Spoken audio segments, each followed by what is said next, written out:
नमस्कार दोस्तों। आज की कहानी का शीर्षक है चतुर सासू और शरीफ बहू का एक गहरा रहस्य। गांव के बीचों बीच एक पुराना भव्य मकान था जिसमें निर्मला देवी अपनी बहू सुमन के साथ रहती थीं। निर्मला देवी एक समझदार और चतुर महिला थीं जो जीवन के हर पहलू को बारीकी से देखने की आदी थीं। सुमन, उनकी बहू, बेहद शांत, सरल और विनम्र स्वभाव की थी। वह हर काम में परिश्रम करती और किसी से ऊंची आवाज में बात भी नहीं करती।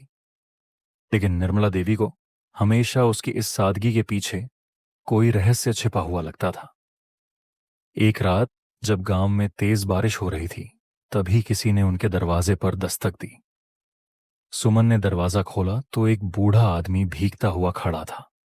वह घबराया हुआ लग रहा था और उसकी आंखों में डर था। सुमन ने उसे अंदर बुलाया और तुरंत चाय बनाकर दी। निर्मला देवी ने गौर किया कि सुमन उस आदमी से फुसफुसाकर बात कर रही थी। जब उन्होंने पूछा कि वह कौन है, तो सुमन ने जवाब दिया, ये पंडित रामलाल जी हैं। इनके घर के पास कुछ लोग चोरी करने की कोशिश कर रहे थे, तो मैं इन्हें यहां ले आई।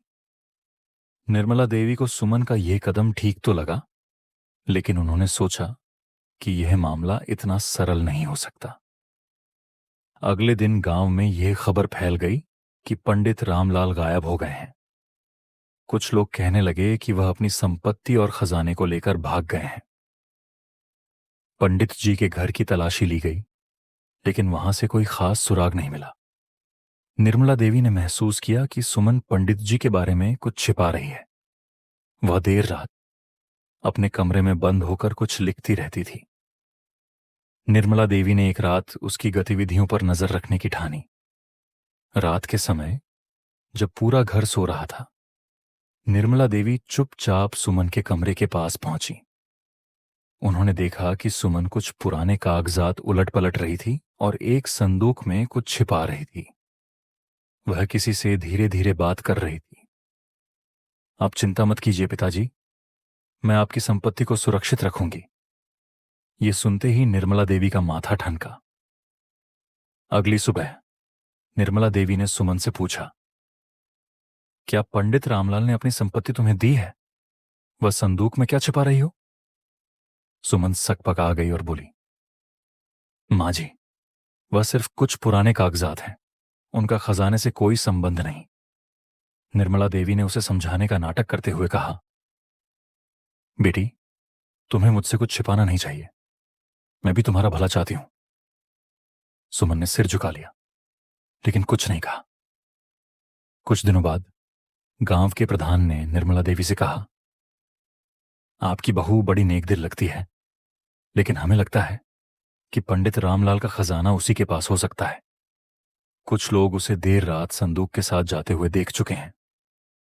निर्मला देवी ने इन बातों को गंभीरता से लिया और सुमन की हर गतिविधि पर नजर रखनी शुरू कर दी।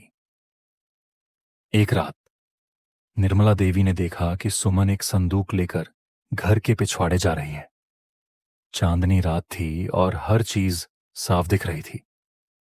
निर्मला देवी चुपचाप उसके पीछे पीछे गईं। सुमन ने एक पेड़ के पास खुदाई शुरू की और संदूक को वहां छिपा दिया। निर्मला देवी ने अगले दिन मौके का फायदा उठाते हुए गांव के प्रधान को बुलाया और कहा, मुझे लगता है कि मेरी बहू ने कुछ संदिग्ध काम किया है। आप खुद देखें। जब संदूक निकाला गया तो उसमें पंडित रामलाल के नाम की पुश्तैनी जमीन के कागजात थे। वहां कोई खजाना नहीं था। प्रधान ने सुमन से सख्ती से पूछताछ की। सुमन ने कहा, पंडित जी ने मुझसे कहा था कि उनकी जमीन के कागजात पर गांव के कुछ दबंगों की नजर है। अगर यह कागजात उनके हाथ लगते तो उनकी सारी संपत्ति लूट ली जाती। मैंने केवल उनकी मदद करने के लिए यह कदम उठाया। इस पूरे मामले के बाद निर्मला देवी ने सुमन की सच्चाई को पहचाना। उन्होंने माना कि सुमन की सादगी में ही उसकी ताकत छिपी है। कहानी सिखाती है कि बाहरी चालाकी से अधिक महत्वपूर्ण है दिल की सच्चाई और दूसरों की मदद करने की भावना। हर रहस्यमय बात के पीछे कोई गलत इरादा नहीं होता। सुमन ने दिखाया कि ईमानदारी और साहस से हर समस्या का सामना किया जा सकता है। दोस्तों, अब आप दूसरी कहानी सुनेंगे जो पहली कहानी से भी ज्यादा इंटरेस्टिंग है। कहानी का नाम है चतुर्बहू और सास का रहस्य। दोस्तों, नंदपुर गांव में एक बड़े घराने की कहानी शुरू होती है। यह घर था त्रिपाठी परिवार का, जिसमें सासू मां कमला देवी, उनके बेटे आकाश और बहू राधा रहते थे। कमला देवी का स्वभाव कुछ सख्त था। वे अनुशासन प्रिय थीं और हर बात पर बहू को टोकती रहतीं। राधा दूसरी ओर शांत स्वभाव की, लेकिन बहुत ही चतुर थी। उसने कमला देवी की हर बात का उत्तर अपने तरीके से देना सीख लिया था।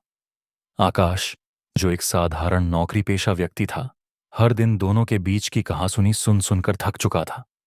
कभी रसोई में नमक कम होने को लेकर विवाद होता, तो कभी कपड़े सुखाने के तरीकों पर बहस। एक दिन कमला देवी ने राधा से कहा, तुम्हें ससुराल में रहना नहीं आता, हमारी परंपराएं समझना सीखो। राधा मुस्कुराते हुए बोली, माँ जी, मैं तो आपकी हर बात मानती हूं, लेकिन आपके ही बताए तरीके में कुछ न कुछ गड़बड़ हो जाती है। कमला देवी गुस्से में चिल्लाने लगी और आकाश सिर पकड़कर बाहर चला गया। यह दिनचर्या बन चुकी थी, लेकिन इस झगड़े में एक खास बात थी। राधा कभी सीमा नहीं लांघती थी। वह अपनी बात बड़ी चालाकी से कहती ताकि कमला देवी को ज्यादा चोट न लगे, लेकिन आकाश इसे समझ नहीं पाता। कुछ समय बाद आकाश ने देखा कि मां और राधा की कहासुनी के दौरान मां का गुस्सा थोड़ा कम होने लगा है। यह हैरानी की बात थी। वह सोचने लगा, ऐसा क्या बदल गया है। एक दिन आकाश ने रसोई के पास खड़े होकर उनकी बातों को ध्यान से सुना। कमला देवी गुस्से में बोली, राधा, तुमने सब्जी में मिर्च ज्यादा क्यों डाली। राधा ने हंसते हुए कहा, मां जी, मैं सोच रही थी कि आपकी सेहत के लिए हल्की मिर्च ठीक नहीं। डॉक्टर ने कहा था कि आपकी भूख बढ़ाने के लिए मसालेदार खाना फायदेमंद है। कमला देवी ने कोई जवाब नहीं दिया और खाना खाती रहीं। आकाश यह देखकर हैरान था कि राधा ने मां के गुस्से को हंसकर संभाल लिया। ये पहली बार नहीं था। एक दिन आकाश ने राधा से अकेले में बात की। राधा, तुम्हें मां से इतनी शिकायतें क्यों हैं? क्यों रोज बहस करती हो? राधा ने मुस्कुराते हुए जवाब दिया, आकाश, मां को अकेलापन महसूस होता है। वे चाहती हैं कि कोई उनसे बात करे, उनके विचारों को चुनौती दे। अगर मैं चुपचाप उनकी हर बात मान लूं, तो वे और अकेली हो जाएंगी। ये कहासुनी ही उन्हें खुश रखती है। आकाश को यह बात समझ में नहीं आई। लेकिन झगड़े से खुशी कैसे मिलती है? राधा ने गहराई से कहा, यह झगड़ा नहीं, संवाद है। मां को महसूस होता है कि उनकी बातों का महत्व है। वे मेरी आलोचना करके अपना दिल हल्का करती हैं और मैं अपनी हंसी मजाक से उनका गुस्सा ठंडा कर देती हूं। इससे उनका दिल मजबूत रहता है। आकाश ने यह बात महसूस की और देखा कि मां वास्तव में अब पहले से ज्यादा खुश रहती थी। एक दिन कमला देवी ने राधा को पास बुलाया और कहा, राधा, तुम्हारे जैसी बहू हर घर में होनी चाहिए। तुम्हारे साथ बहस करना मुझे मजबूत और खुश महसूस कराता है। राधा ने हाथ जोड़कर जवाब दिया, मां जी, आप ही तो मेरे इस घर की नींव हैं। जब तक आप स्वस्थ और खुश हैं, यह घर भी खुश है। आकाश ने यह बात सुनकर अपनी पत्नी की चतुराई और मां की भावनाओं को समझा।